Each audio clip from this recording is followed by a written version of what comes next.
어처구니가 없어서 이게 너무 괘씸해가지고. 대세우지 않으려고 하게 되는 것 같아요.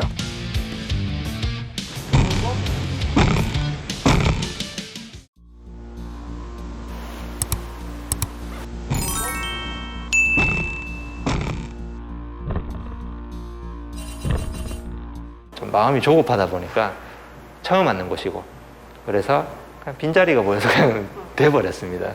좀 약간 사유지 같은 곳이라고 그렇게 표현을 하시더라고요. 이제 연락이 가능한지 이런 걸 확인하고 있는 과정이었던 것 같은데, 제가 번호를 가려놨고,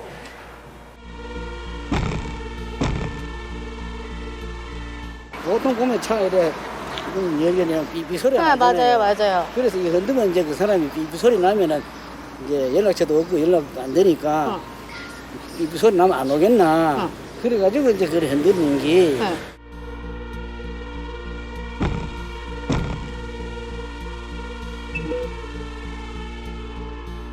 목격자들이 있었어요. 혐의자가 단지 타이어에 찼기 때문에 주장은 다른 부위를 이제 타이어가 아니고 다른 부위를 이제 손괴됐다고 이제 주장했고, 그게 이제 다툼이 있는데 증거가 없었습니다.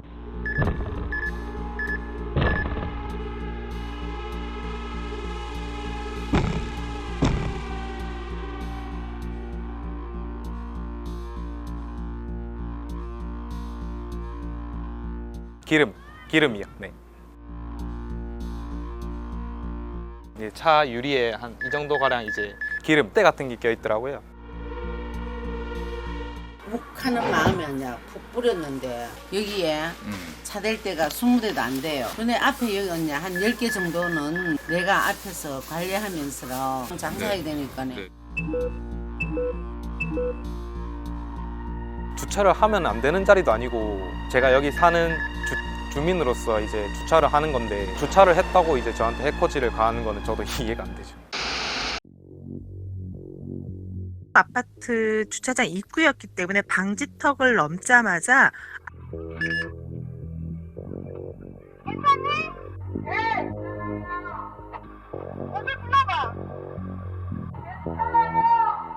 아이의 상태를 먼저 확인을 했고요. 부모님에게 연락드리고 또 확인시켜드렸어요.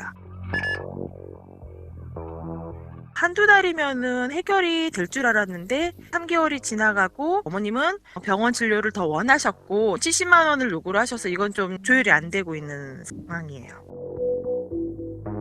통상 운전자에게 잘못이 있다면 손해배상 책임이 있습니다. 하지만 이번 사고와 같이 운전자에게 아무런 과실이 없는데도 상대 측에서 계속 책임을 묻는다면 보험사를 통해서 사고에 대해서 책임이 없다는 채무부정적인 소송을 제기하도록 요청해서 분쟁 해결하는 것이 바람직하겠습니다.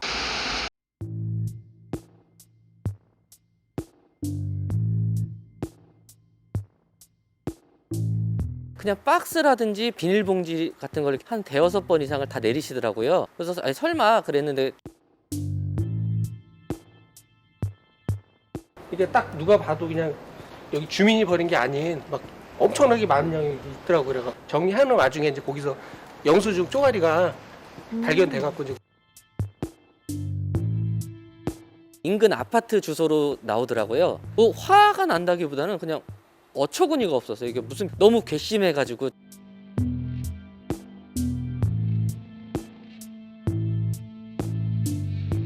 저도 그게 궁금합니다. 왜 굳이 여기까지도 버리셨는지, 왜 그랬는지 여쭤보고 싶어요.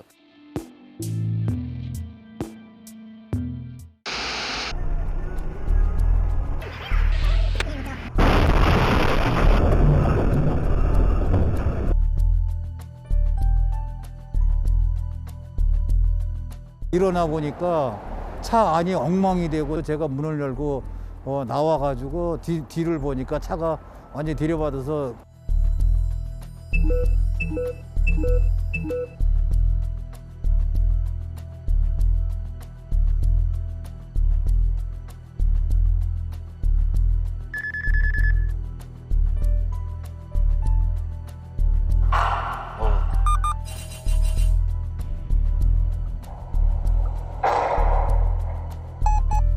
크레인이 주차가 돼 있어서 저는 이제 1차선에서 정속 주행을 하고 있었고요. 제 뒤에 있던 차량이 실선에서 추월을 하다가 크레인을 못 보고 추돌하는 사고였습니다. 고장이 나서 거기다 안전조치를 다 하고 이탈한 상태였는데 이제 본인은 그런 조치를 했다고 주장하고 음주운전이세요. 취소 수치예요. 네. 본인이 그 취기가 있어서 앞을 제대로 살피지 못해서 충격했다고 시인을 했고요.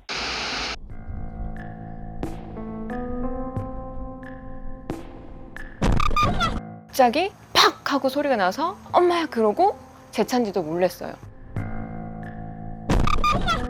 이 보닛이 완전 좀 위로 밀려났거든요, 접히면서.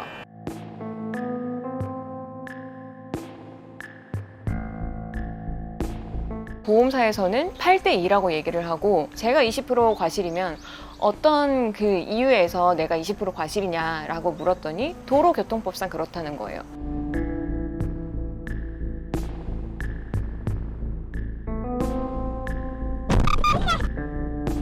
주행하는 차량의 운전자가 사고를 회피하거나 아니면 손해 확대를 방지할 만한 개연성이 없었다고 보여집니다.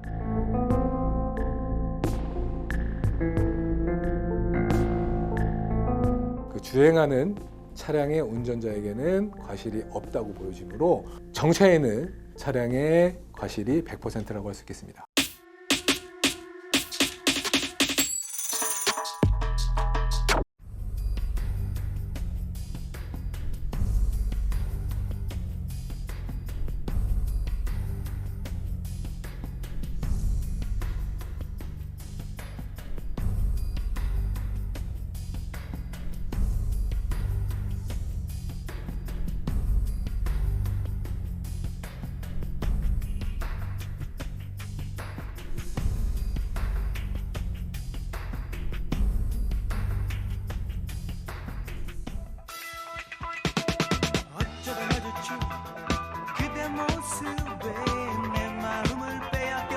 티가 나면 안 되니까 이제 전화는 저 연기를 하면서 이제 계속 예의주시를 하고 있었어요.